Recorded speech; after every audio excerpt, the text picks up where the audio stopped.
Hey guys, it's Lee. Today we're discussing what you should avoid as a beginner photographer. Now, I get it, you're new to photography, you're eager, you're stoked, you're pumped, right? But let me cover these 6 things that you should absolutely avoid as a beginner photographer. Steering clear of these things will give you a huge leg up when it comes down to becoming an amazing photographer. Now, I want to jump right into this video, but before I do, if you're new here, my name is Lee and I'm a wedding and portrait photographer. And this channel is all about helping photographers reach their full potential through discussions about photography, photography gear and techniques, and also sharing my own experience as a photographer. Now, if that sounds like something that you're into, definitely smash the subscribe button for more videos just like this one. I shoot videos every single week. Now, the first thing you should avoid as a beginner photographer is obsessing about your gear. Now, I get it. When it comes down to gear, it's one of those things that makes you really feel like it's something that you absolutely need, right? You need the latest and greatest camera. You need the newest and best lens. And you have to have the most expensive of all of those different things, right? But when it comes down to it, when you're a beginner, you just need to stop obsessing on gear and really focus on building your skills first and then going from there. When it comes down to it, if you don't have a strong foundation when it comes down to understanding the exposure triangle, composition, posing, different things like that, if you don't have a grasp on all of those things, then it's really gonna be hard for you to get amazing photos, whether or not you have expensive gear or if you have something that is not as expensive or as new. Now, the second thing that you should avoid as a beginner photographer is the mentality that everything can be fixed in post, because while we do have Photoshop and we do have Lightroom and you can be very skilled with both of those programs, not everything is going to be best fixed in post, if that makes sense. So for instance, if you blow out all of the highlights, that's going to be really hard to pull back when you're actually editing your photos. If you have a lot of objects in the background, depending on your photo, that can really take away from things. And also it's going to take up a lot of time on the back end when it comes down to editing and trying to remove some of those things as well. And then when it comes down to other things like posing, right? You really can't fix posing. That's something that you really have to focus on when you're taking that photo. Composition is another thing that is going to be something that you're probably not going to be able to make much changes to in post. And of course, if you have images that are out of focus, or if you actually made a mistake while you were photographing and you focus on the wrong subject, that's also something that you're not going to be able to fix in post. The next thing that you should avoid as a beginner photographer is shooting in JPEG. Don't shoot in JPEG. Don't shoot in JPEG. Don't shoot in JPEG.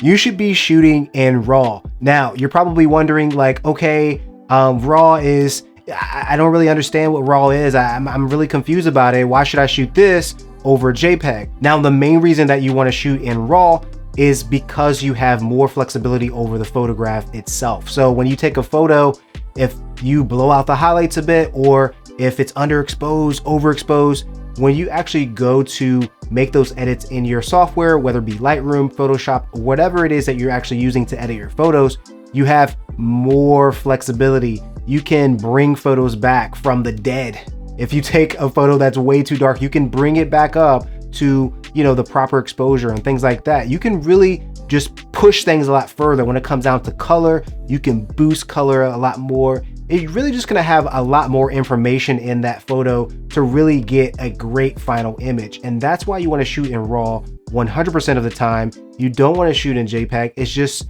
really no reason to shoot in JPEG in my opinion. Now, the next thing that you should avoid as a beginner photographer, which is sort of related to what we just talked about, is over editing photos. Now, one of the things that I see beginner photographers do all the time when they are new is that they seem to just get really into editing, which is, there's nothing wrong with it, but they get a little bit too into it and maybe they end up over editing their photos. They'll do all kinds of crazy, you know, editing and, you know, boosting this color or that color, or maybe the skin tones look a little weird. When it comes down to being a beginner photographer, you really want to take your time when it comes down to editing.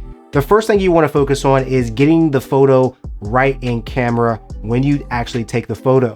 Get it as close to perfect as possible when you actually snap that photograph. Now, the next thing you should avoid as a beginner photographer is automatic mode. Automatic mode is exactly what it sounds like. The camera does everything for you. It controls the aperture, the ISO, it controls the shutter speed, absolutely everything. You have no control over the actual photo itself. The only thing that you know is that when you take the picture, it's going to be perfectly exposed. That's all that you know when you snap the picture. You don't have any control over the photo. If you wanted a photo with blurry background with some creamy bokeh, don't worry about it because you're probably not gonna get that because you're shooting automatic mode. If you don't want the ISO boosted too high, don't worry about it. You don't have control over that because it's in automatic mode. So my suggestion to you is a couple different things. When it comes down to learning photography and getting good and understanding the exposure triangle, understanding how to manipulate photos and actually capture what it is that you see in your mind when you're taking a photo, I definitely recommend that you practice heavily in manual mode because you have full control over the camera itself, and you can really get a strong understanding of the exposure triangle and how changing one setting affects another, etc., etc. That's my first recommendation. When it comes down to my second recommendation, that would be to shoot in aperture priority mode. Aperture priority mode is exactly what it sounds like. The aperture is the priority setting that you're gonna be focused on. So for instance, if you want to take some creamy bokeh photos or some portraits, and you wanna use f1.4, definitely you can go ahead and do that.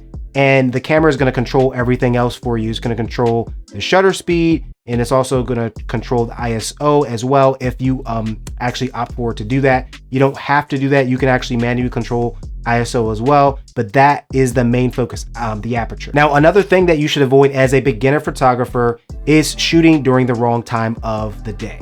Now, what do I mean by that? Well, what I mean is that if you are going to be doing a portrait session, you know, the best time of day is probably not going to be in the middle of the day, right? That's where the sun is at its highest. It's probably going to be super bright and sunny. Your subjects are going to be squinting. They're not going to be able to see. It's just not really the best time of day to actually photograph subjects. The best time of day is probably going to be in the evening, the afternoon, when the sun is lower in the sky, or early in the morning as the sun is rising, maybe golden hour, because you have golden hour in the morning and also in the evening when the sun is setting. Those are going to be some of the best times to actually shoot. Now, of course, there are many other things that you should avoid as a beginner photographer, but those are just some of the things that I think are going to be really important for you to focus on initially. Now, if you have any other ideas of things that you should avoid as a beginner photographer or something that you learned later in your sort of journey as being a photographer, definitely leave a comment below and let us all know what those ideas are. If you like this video and you found it helpful, definitely hit the like button. This is a new channel. I'm trying to get up to 1,000 subscribers as soon as possible. So go ahead and hit that like button if this was helpful. If you haven't already, hit the subscribe button for more videos just like this. My goal is to put out at least one video every single week. Thanks for watching this video, and I'll see you in the next one.